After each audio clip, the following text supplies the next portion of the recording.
How's it going, ladies and gentlemen? My name is Ruffle Rowlet and welcome back to a brand new video, guys. So today, ladies and gentlemen, I've got a question for you guys before we start this video, which is, ladies and gentlemen, what Pokemon game are you getting? BDSP? Which one of them? BD or SP? Brilliant Diamond or Shining Pearl? Let me know in the comment section down below, and let's get into the video. So today, guys, we've got ourselves a rumor. Now, what is interesting about this rumor, this is an old rumor, right? It's an old one that I never covered, but interestingly enough, people have been sending this my way, telling me, hey, Ruffled, this is a real one. This one was real. It got things right. Please read it. Please check it out. Please take a look at it. And I thought we'd do this. Now, this one was reposted on Reddit, or the r/PokeLeaks Reddit, and also includes a bunch of images that connect to basically what this rumor has to say. So let's read through the rumor first, and then we'll see the connecting images and what it got right and what it got wrong. So first, we're going to read through all of it. So let's start. Below is everything I've seen in Pokemon Legends Arceus as of the end of May. Oh, so okay. So this was posted when, this was a long time ago, man. When was this? 2 months ago. Okay, that was a while back. The main character does have a rival. Okay, their gender corresponds with the gender of your MC. The one I was able to see was the female one, not Dawn, new character with silver hair. Okay, so there is supposed to be a new rival. We haven't seen anything like that just yet, but that could always be introduced later. They do sometimes hide characters from us, you know, like rivals, etc. That does happen, so nothing strange about that. Definitely could be the case in this situation, so nothing too strange about that. Now, rival guides you to Professor's lab, introduces you to battle mechanics. She/he isn't exactly a rival yet, but later in the story they are competing to reach Mount Coronet before you. Now, we don't know about any competition to try to get to Mount Coronet. There is no indication that we are aiming to get there. Nothing indicates that so far, at least based on what we've seen. But again, we do not know enough about the story. What we do know is that the professor is going to give us Pokemon. The professor is from like a distant region, aka Galar. He went around the world and he collected a bunch of different Pokemon. Those Pokemon were the starters, Cyndaquil, Oshawott, and Rowlet. And he's going to be offering them to you. He's going to give you a book that's going to be the first of the Pokedex that's going to be created by you, of the region, right? And you're going to go out there, record data on these Pokemon. That's going to be your task. By doing these things in all of the parts of the region, right, in different parts, you're going to gain ranks that are going to be given to you by the captain, who is basically Cyrus's ancestor, and so on and so forth. So basically, that's the general gist of what's going to be happening in this game. There's no indication that we're going to be racing to get to Mount Coronet, but then again, we don't really know about that just yet because, well, how would we know, right? Like, how would we know? There's no indication of that just yet. Let's continue, though. Game contains Breath of the Wild-like quests, all of which give small lore details and items. There's this one quest in the starting village where you have to stop a Carnivine from eating a bunch of crops. It's really cute. Okay, so interestingly enough, that's one of the biggest ones that's been mentioned to me, that's the thing that connects to it, because there was something like that in the trailer. Now, we're going to get to that connection later, but let's continue here. So small quests, by the way, that actually does seem like something that might be in the game, but we'll have to wait and see. You unlock new Pokeballs by crafting new technology with apricorns and these strange stick things. You start with only having base Pokeballs until a little later on in the game. There is crafting in this, definitely. I don't know if that's how it's like, but I think that's pretty accurate. Wild Pokemon battles are mostly optional. However, some Pokemon are aggravated by footsteps or being close to them. They will initiate battles. This is true. This is something we do know. Some Pokemon do get angry and they will run against you, and they will literally attack you. They will try to kill you as the player. They won't attack. They won't like force you to throw a Pokemon out. They will literally just go after you and try to kill you. So that is the case. That is true. Nothing is wrong there. It's a true statement. It's a true thing in the rumor. There's a lot of sea in this game, surprising as there wasn't that much in Diamond and Pearl. You can ride on an exploration support Pokemon, ESP, to cross places with water.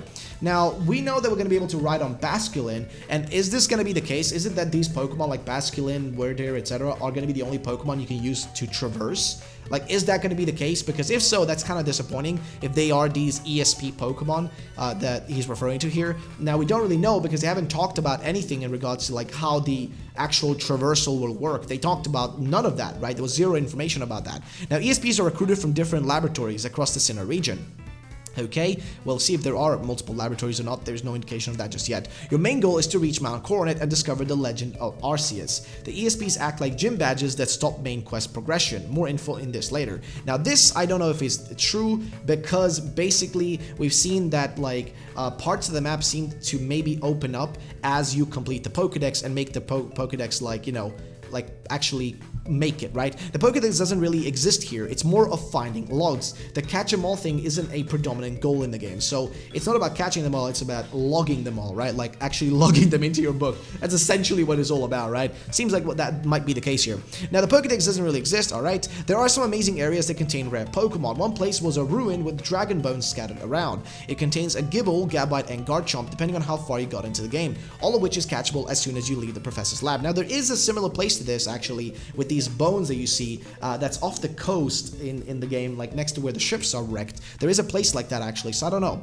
Now that's all I remember, because remember from seeing from the game, it's still in the works. Things may be changed, removed, or added anytime as things are being posted, which is true. The game is still being worked on, by the way. The game is not completed fully. I think they are going to be changing things still even before release. There is still half a year to go until release, so they still will be making changes, but not drastic changes, but still changes. Same thing with BDSP. Even though we're 3 months away from release, they will still make changes. Now, how do I know this? Because we've seen proof of this from beta leaks from Pokemon Emerald and previous games like Diamond and Pearl that showed proof that they were actually making changes to the games, like literally 2 months before the game was supposed to release. They were making changes. So changes are always possible, even though we're close to things. Now, we've talked about the rumor, we've read it.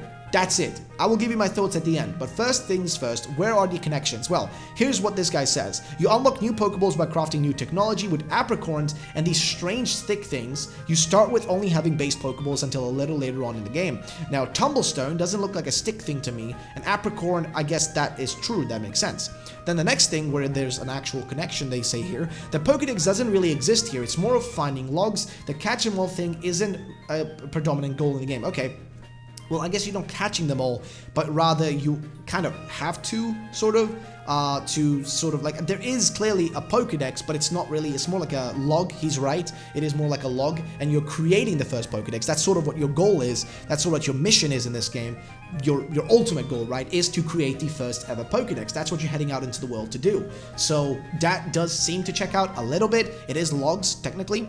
Now, he says here, the main characters does have a rival. Their gender corresponds with the gender of your MC. The one I was able to see was the female one, not Dawn, new character with silver hair. A Survey Corps member who's close to your age has been with the Survey Corps for some time. The appearance you chose at the beginning of the game will determine whether Akari or Ray appear as your fellow team member. Alright, well, interesting. That is a bit strange. I guess somewhat sounds reasonable, but again, not Dawn, new character with silver hair. Okay, so I guess we'll have to wait and see what that means and how that's gonna work. I don't know, it just seems a little bit strange and odd, but it is what it is. Then he says here, game contains Breath of the Wild-like quests, all of which give small lore details and items. There's this one quest, it's in the starting village, where you have to stop a Carnivine from eating a bunch of crops. It's really cute. And honestly, yeah, I guess this kind of looks like, this grass kind of looks like crops, I guess, like wheat, you know, like a wheat farm or something. And there's this Honchkrow just attacking it. And honestly, this kind of like is kind of a cool combo, because technically Carnivine is sort of based on, like, you know, one of those like what do you call them, like fly eating, like fly trap, Venus traps, that's what it's called, right? But it also kind of looks like a scarecrow in a way, right? And then Honchkrow is a literal crow, which, you know, tend to eat like crops and stuff, and that's why you have like those, you know, like I don't remember what you could, scarecrows, right, to scare them away. Scarecrow, right? This image literally represents exactly that. So I don't know, man, that's kind of a strange little coincidence, but yeah. Now, what do I think about this rumor? What do I think about this whole thing? Do I think it's real? Do I think it's fake? Well, honestly, I don't even know what to know anymore. Like, I covered a leak very recently, like the other day, a leak that had been posted a while back that actually turned out to be real. Everything that it mentioned was actually real. It was real information. It wasn't fake. It wasn't BS. I don't know. It all seems a bit strange. But at the end of the day, you never really know with this sort of stuff. Sometimes they can post a bunch of things and be really, really, really, really lucky and guess everything correctly. Other times they can post things and be totally out of the blue, you know, and nothing makes sense and nothing is real. But then it turns out that they were an actual leaker, but they just put in a bunch of fake info with some real info, right? So that's the problem with this sort of stuff. I will cover it because I think it's worth mentioning this to you guys, because you never know. I want to be able to cover it still, talk about it, hear your opinions on it, and hear your thoughts on some of the things mentioned here. So I want to know, what do you guys think about this? Because personally, I don't know about this one. I'm feeling like it's a bit 50-50 on this one. Most of them, like the last leak, that one seems 100% real. This one seems a little bit iffy. I would love to know your thoughts and opinions on those, lads. Let me know in the comment section down below. And yeah, that's it. So That's the end of the video, guys. Make sure to answer our question of the day. Our question of the day, which I mentioned at the start. Please answer it. It will be very appreciated, and you may have a chance to be featured in our next video. That'd be very appreciated. But yeah, that's it, ladies and gents. Thanks so much for watching. I'll see you on the next one. Peace out. Bye-bye.